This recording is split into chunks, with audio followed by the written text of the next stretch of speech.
the TRICERAPRESS M85 bounce bike.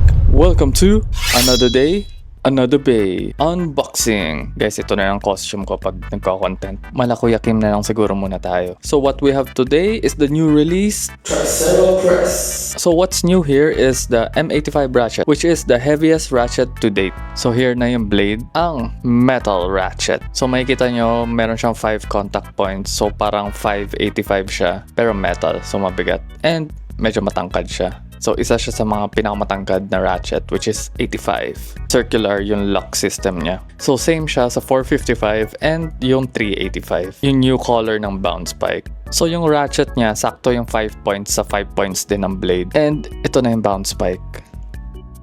Ayan na. Okay, let's test the weights. So, here na yung blade. Uy! 36.3.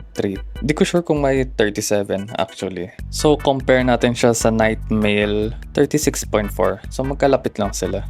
So, for the ratchet, grabe. Ang bigat.